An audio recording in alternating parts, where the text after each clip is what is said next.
Scott woke up with a heavy head. Oh yes, they had had a good time yesterday. He and his friend Ron sat in a bar at first. Then they went to a nightclub. There were girls dancing and alcohol flowing. Then they left the club with the girls to ride around the city at night. But something went wrong. Specifically, the road was bad. Why was there a speed bump there? In short, something threw Scott's car. He literally lost control for a second. And then was the store with a huge glass showcase. Scott literally drove into this showcase.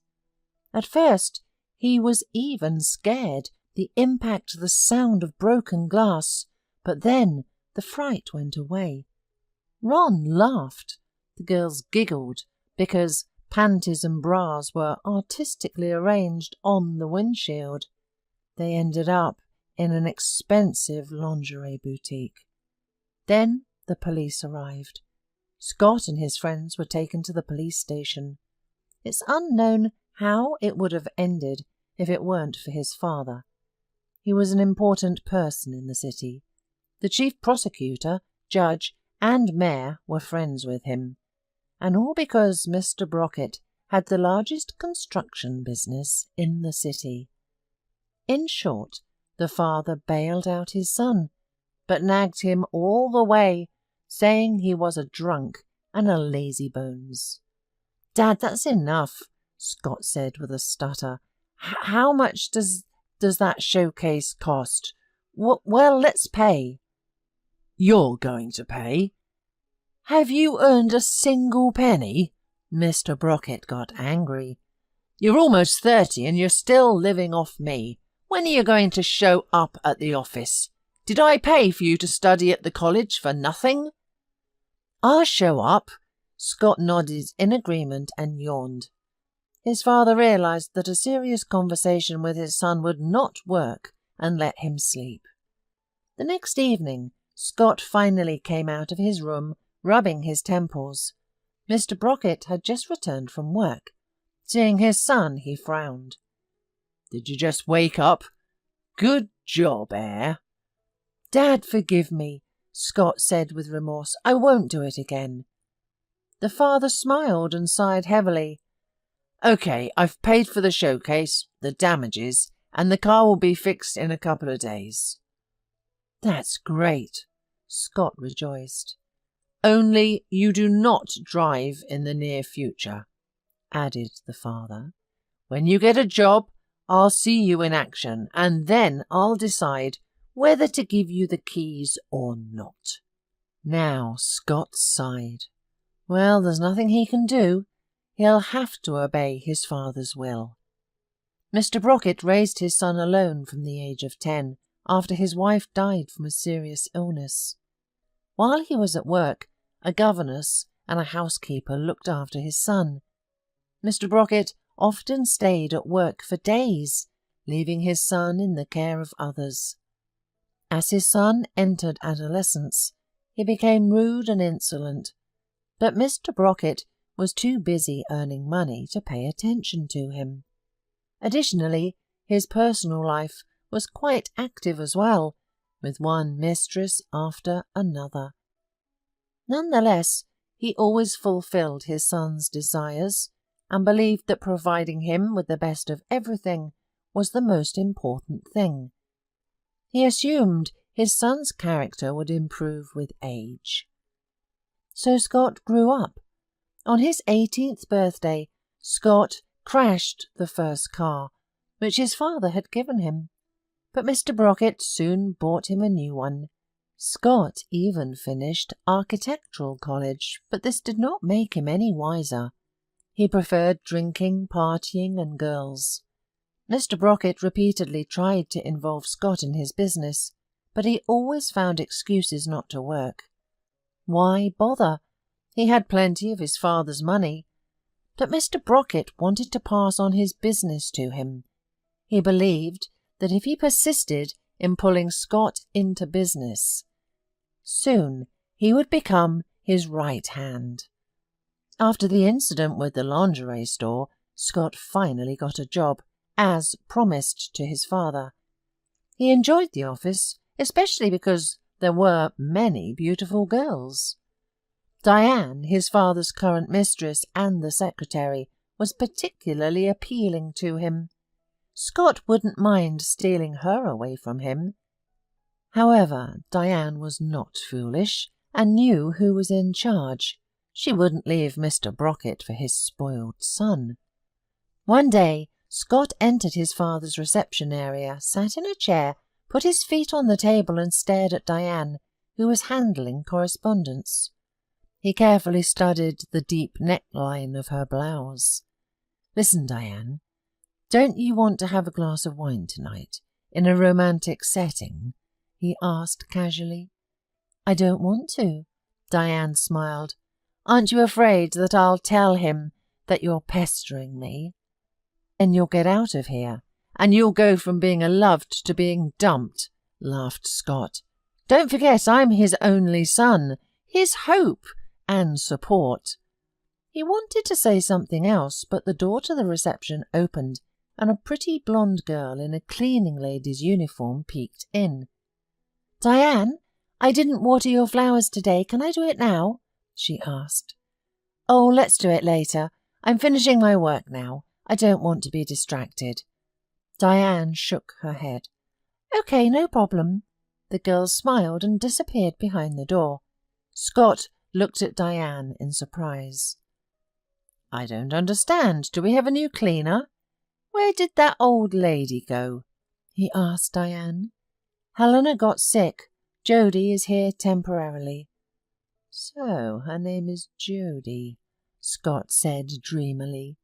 Diane just sighed and wondered if Scott would finally leave her alone and focus on this girl.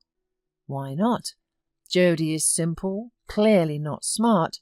The rich guy will wink at her and Jody will melt. And she'll feel more comfortable finally. "She's a beautiful girl." Diane winked at Scott. "Go for it."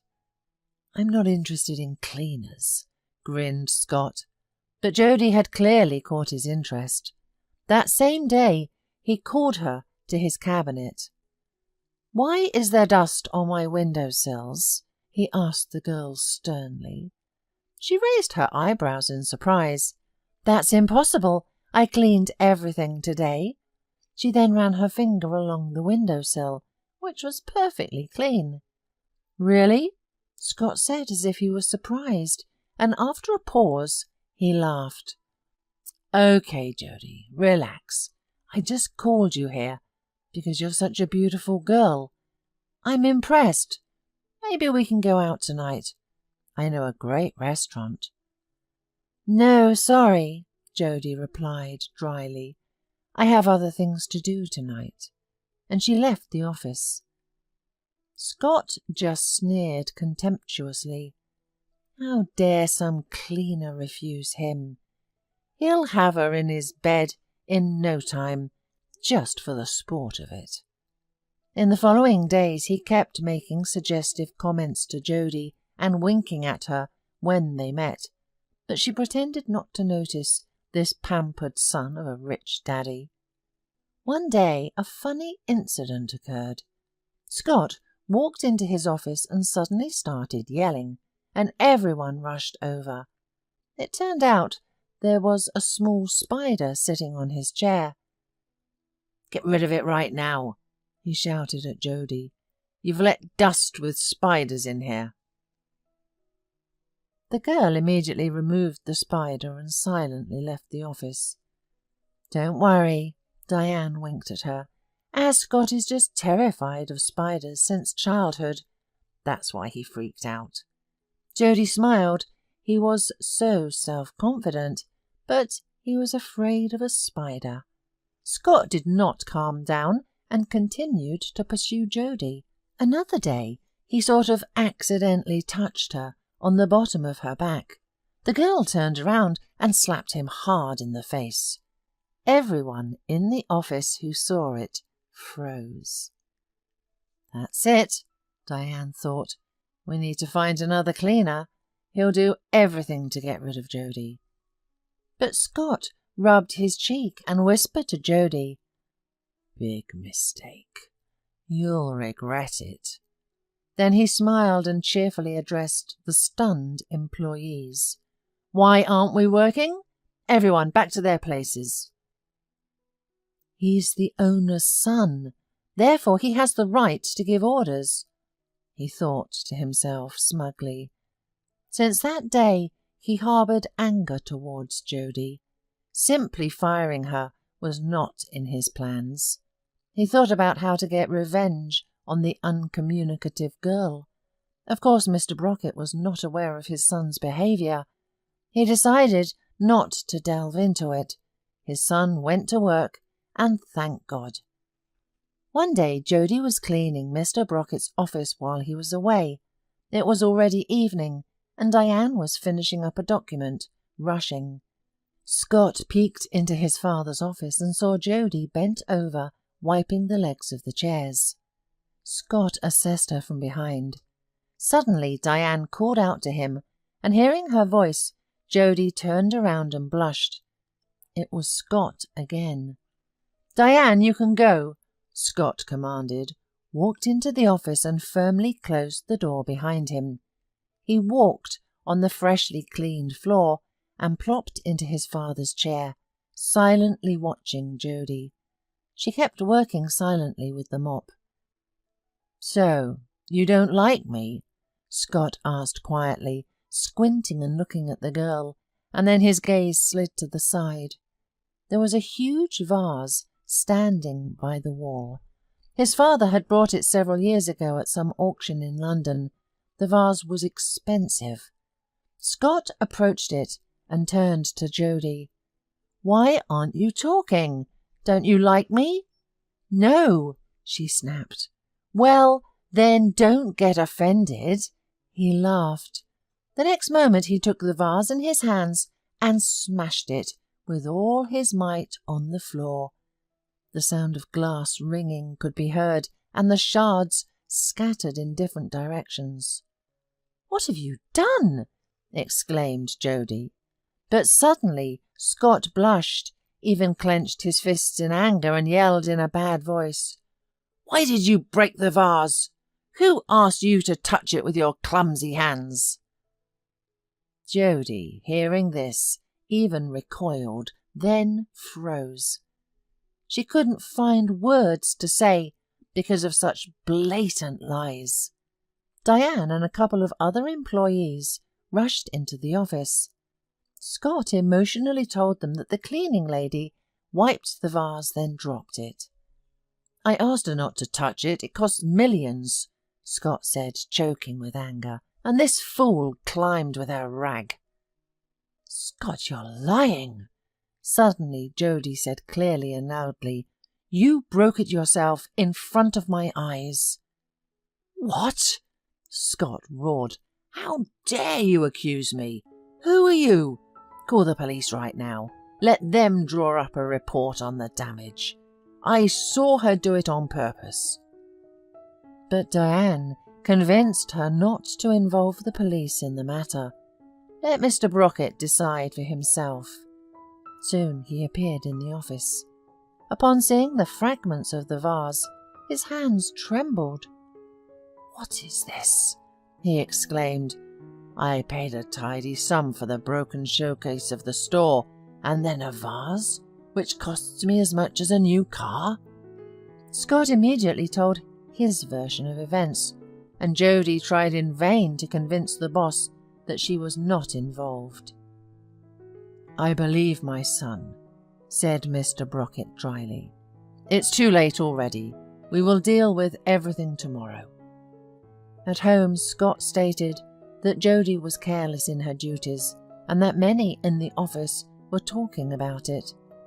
Mr. Brockett only shrugged and said that Jody had been looking like a responsible girl. "But is it necessary to punish her to teach others a lesson?" offered Scott vindictively. The next day Mr. Brockett called Jody into his office. "I don't know how it happened that you broke this vase, but you will have to compensate for its cost. Otherwise, I will report it to the police, said the boss. It cost $2,000. How much?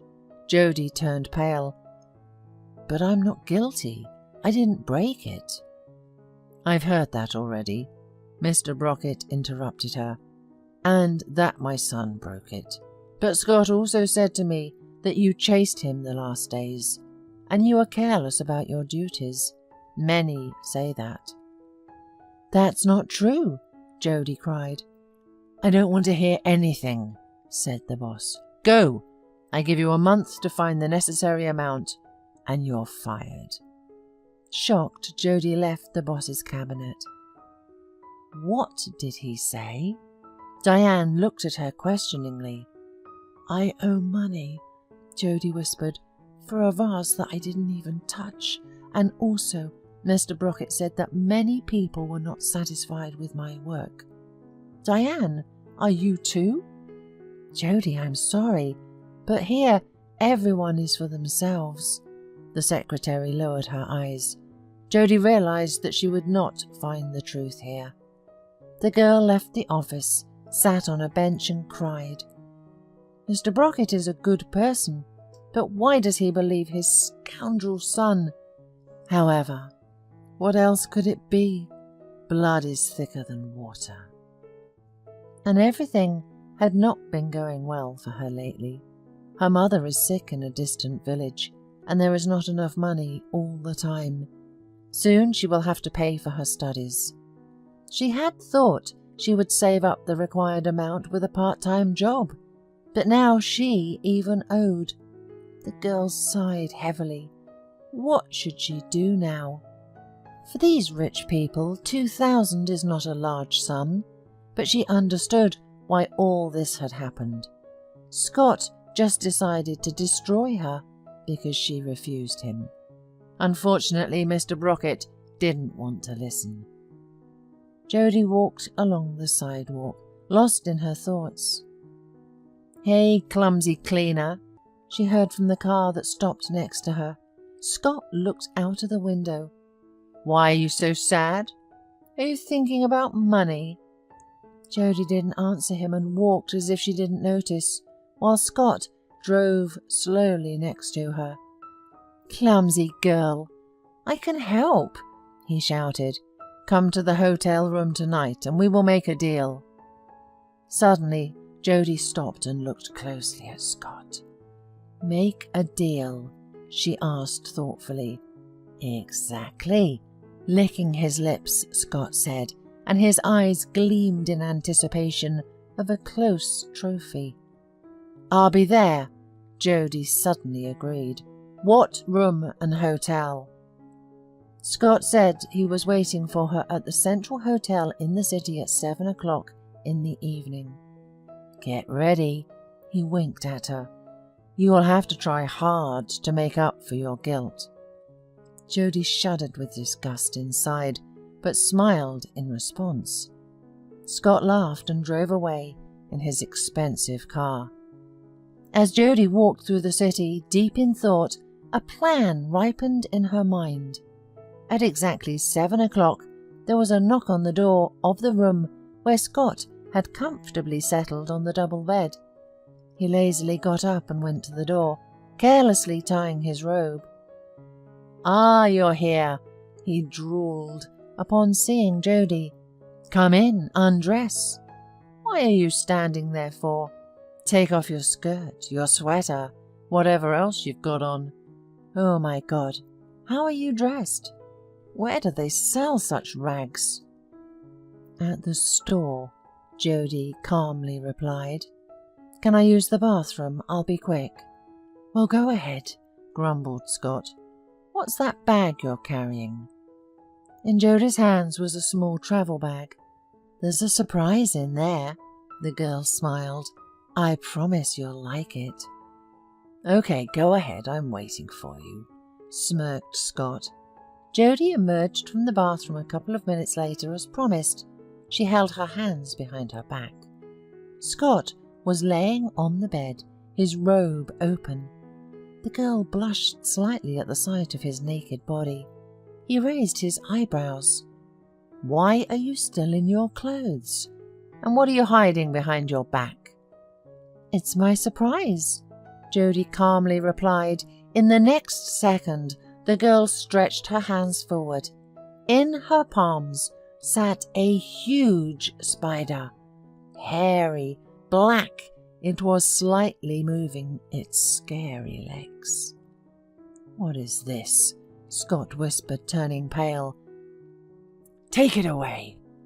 Fear paralyzed his hands and feet.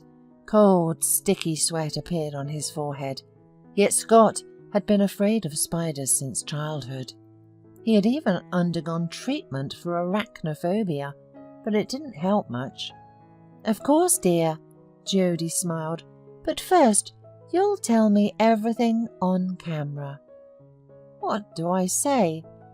"That you broke that vase and why you did it." "Go to hell." "Okay, I'll go. But that little one will stay here," said Jody, and carefully placed the spider on the bed. It quickly ran to Scott, who literally squealed in fear. Jody caught the spider. "Speak," she demanded, pointing her phone camera at Scott and turning on the video recording.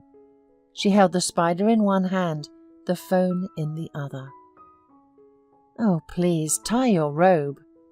Yes, Scott obediently nodded, tying the belt of his robe and sitting down. "It was me who had broken the vase in my father's office and then blamed it on Jody." "And why?" the girl prompted him. "Because she refused me," Scott sobbed, glancing at the spider. "Go on," demanded Jody. "What do you mean?" "Isn't it clear?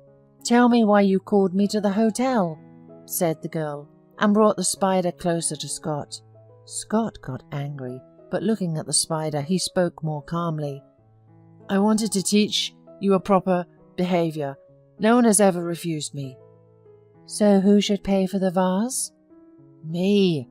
Jody smiled. Then she quickly grabbed the bag with a special container, put the spider inside, and ran out of the room before Scott could recover from his fear. The girl walked around the city with a smile on her face. She had come up with a good plan, and the spider had helped her so much.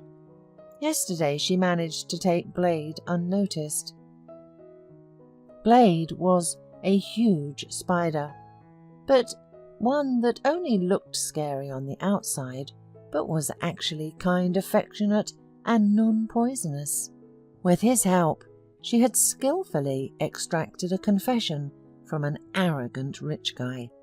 Now she just needed to show the recording to Mr. Brockett to prove her innocence in breaking the vase. So, with Blade in her bag, Jody arrived at the office. Mr. Brockett was surprised to see her. "Have you already collected the money?" he asked. "No," Jody answered challengingly. "I've collected the evidence that proves my innocence." And she showed Mr. Brockett the video. "Ugh, how disgusting!" The boss scowled. "My son has completely lost his mind. Jody, please forgive me. Forgive me. That's the last straw anyway. I shall fix everything, but I don't understand why he's so scared. Did you threaten him?" "Me?" Jody said, as if in surprise. "Do you think I could?" "No, he told me everything himself." "But why?" asked Mr. Brockett. "He'll tell you himself," Jody smiled, "and I'll keep this video so that there are no more complaints against me." Saying this, the girl headed for the door. "Jody," Mr. Brockett called out to her, "maybe you'll come back to work? I've asked the employees. Everyone was satisfied with you. Our permanent cleaner seems unable to return to her duties." "Thank you, but I can't." Jody shook her head. "I already have another job." And she left. She had already been offered a part-time job at the zoo in her future profession, and the girl agreed. It is easier to work with animals and insects. They are more honest. After an honest conversation with his son, Mr. Brockett laughed heartily. Jody chose a very clever way to handle everything. "She is a smart girl, and it's time for you to be smart too, son," he finally said to Scott. "But I'm not a fool," Scott grumbled. "I know, but the army will make a real man out of you." Mr. Brockett Petrovich chuckled. "Dad? Army? Are you kidding me?" Scott exclaimed in horror. Mr. Brockett only grinned at this exclamation. And now Scott is in the army, gaining life wisdom, willpower, and training his body.